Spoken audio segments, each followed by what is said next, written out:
What's up again, guys? Yeah, it's me, your friendly neighborhood Dovahkiin, and welcome back to Baldur's Gate 3 Early Access. And before we begin, be sure to hit on the subscribe button for more great videos. Okay, at last, we've reached the finale of the first season of this series. And including this, it took 26 videos to cover Early Access. Well, obviously the next season will be the entire full release itself.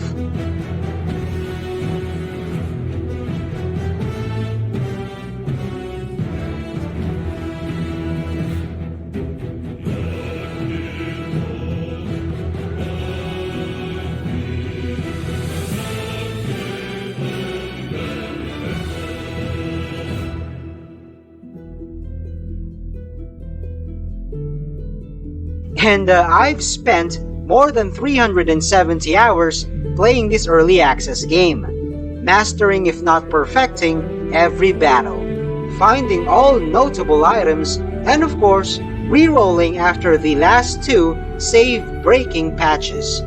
Mind you, that 370 plus hours is just one playthrough. This one, the one you've been following. Anyway, before we continue, let me discuss my character builds. And I'm not gonna focus on stats, ability points, subclasses, class features, passives and traits, feats, etc. Because early access is only capped at level 4. And if you watched my vids, stats are not really hard to figure out. Besides, as per companions, most of their stats are already pre-selected, even as you level up. However, as a recap, these are the specific stats of which you can decide on, and these were my choices.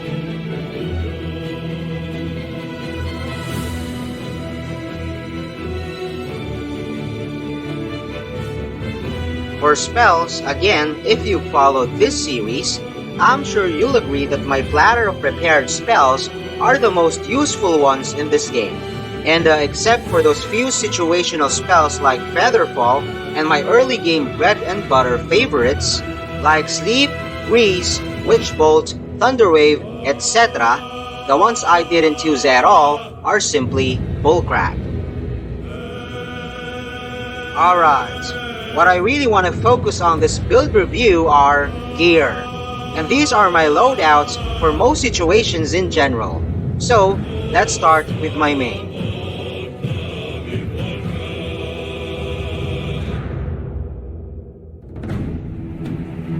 Obviously, bring all manner of accessories and a few select items with you, cause you'll need them in certain situations.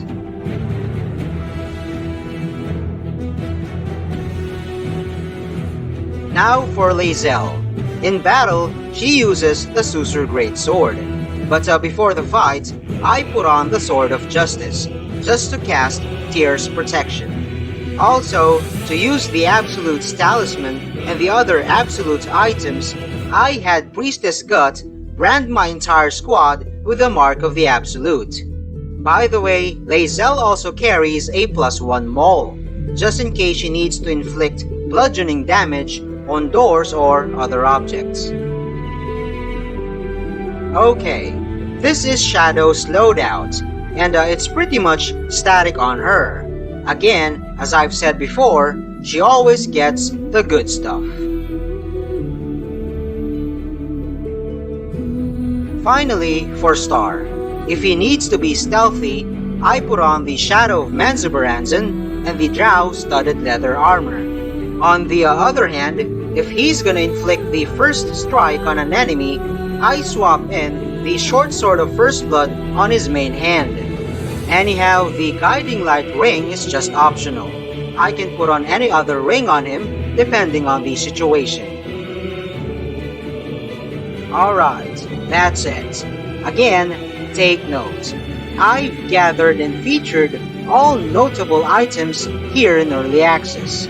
So based on my squad's individual and team dynamics, my loadouts are the cream of the crop for my playthrough. Okay, So let's go back to the game, shall we? In the last episode, we finished the Protect the Myconid Circle quest by decimating the Dwergar here in the decrepit village in utter brilliance. We also destroyed Glut and his ambitions to usurp Spa and become the new sovereign of the Myconids. Then, back at the colony as reward, Spa gave us the title of Peace Bringer and access to the treasure-filled vine-enclosed room of which I already plundered back in episode 22. In today's vid, obviously we will end early access by boarding a raft that will lead us across the Ebon Lake to the Dwergar camp. However, it is not without struggle. We'll be facing another pack of Dwergar, and arguably the most difficult fight in this game. Because getting shoved, pushed, or anything that can throw you out of bounds will spell instant death. So, I'm gonna muster everything in my pre-fight arsenal to prepare for this battle, even before we board the raft. Let's do this.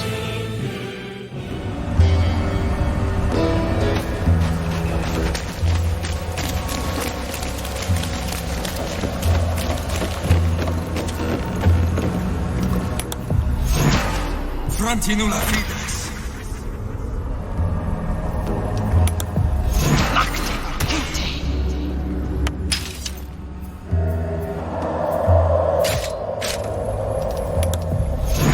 Macte Virtute. Virtus Forticipi. Macte Virtute.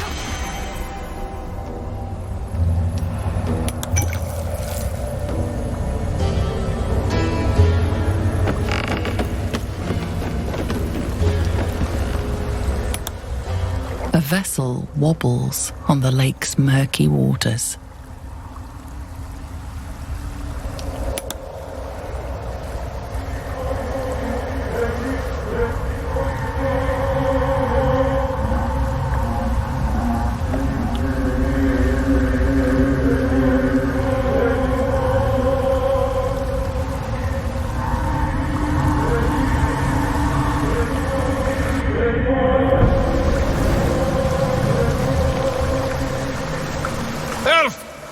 What are you doing on Gek's raft? Where's Gek?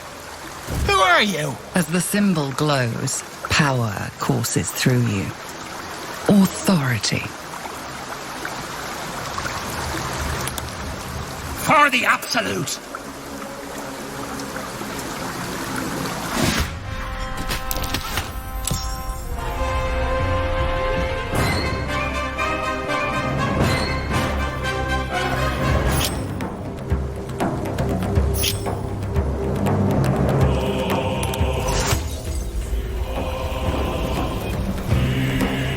Invenium Field!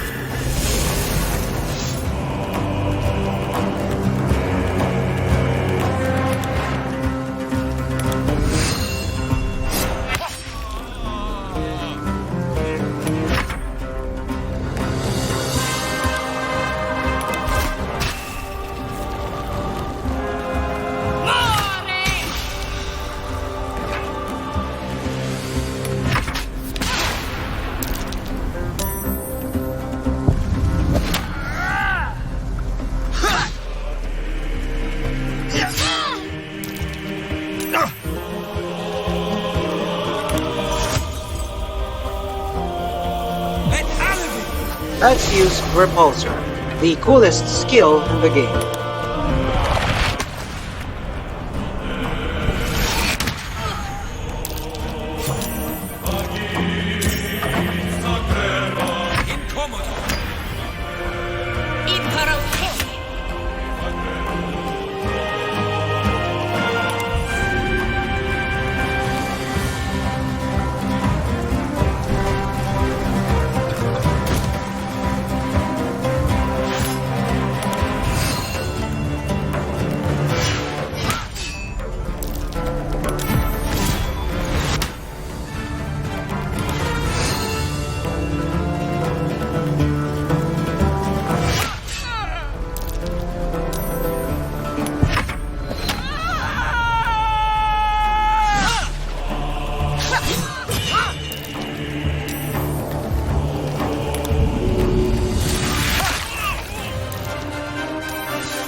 As you cross the dark water, you remember your capture and infection, your harrowing escape from hell, and the constant threat of becoming a mind flayer yourself.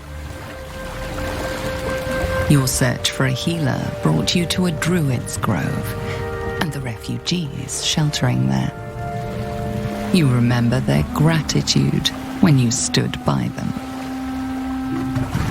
One evening, a devil came courting, insisting that a cure was impossible. He said he'd come again, soon enough. It hasn't been all bad, though. You fondly remember your night with Lae'zel. Your reverie is interrupted by an underground fortress appearing in front of you. The symbol of the Absolute is clear, even in the dark. You need answers. What game are the Mind Flayers playing? Is there even a cure? What are they doing at Moonrise Towers? And why are they looking for you? Amid this flurry of questions, you feel something else deep inside you. A hunger, a lust for blood. Soon.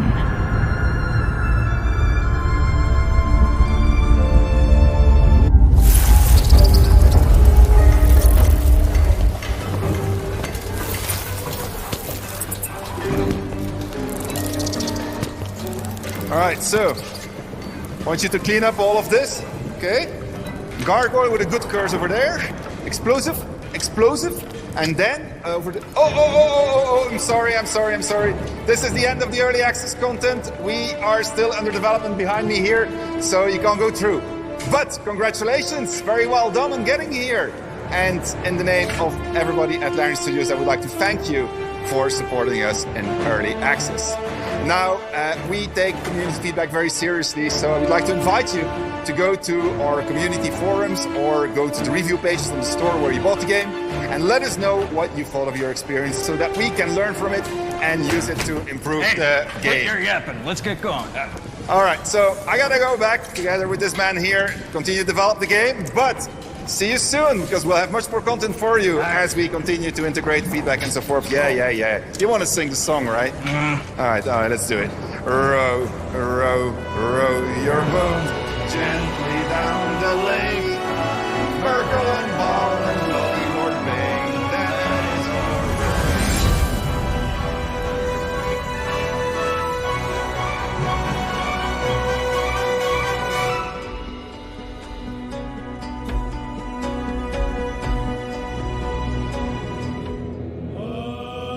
Unfortunately, in recent patches, the devs, Larian Studios, removed the Dwergar camp from early access.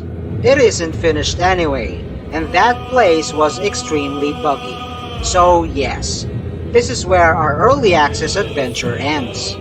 And my only criticism in this game is the camera's relation to the terrain. Sometimes when the angles are awkward, instead of clicking on the ground, you end up clicking on something else, like the upper floor of a building, a tree, wall, or a cliff face.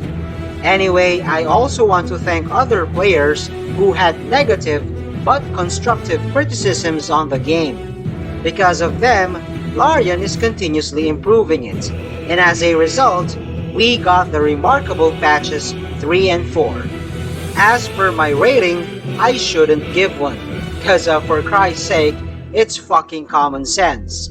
This game is still in development. But as far as where the direction of the game is heading to, a thumbs up to Larian Studios. Keep up the good work. For those who just criticize the game as it is, without any constructive input, ranting about not having real-time combat, its liberties in the 5e rules, it being Divinity Original Sin 3, this and that, would y'all just do us a favor and just play fucking Fortnite instead? By the way, to all of you who followed this season, thank you so much for your support. Couldn't have finished it without you. Anyhow, I'd be taking a short break on YouTube just to prepare for my next series. another turn-based RPG, post-apocalyptic this time, and I hope you'll follow it as well. Till then, see you again in the full release, along with my new high half-elf charisma-based sorcerer. And that is all there is for now. Thanks for watching. Also check out other videos from Sabbath Clan Philippines, and don't forget to subscribe. See you on my next series, guys. Peace out, ya.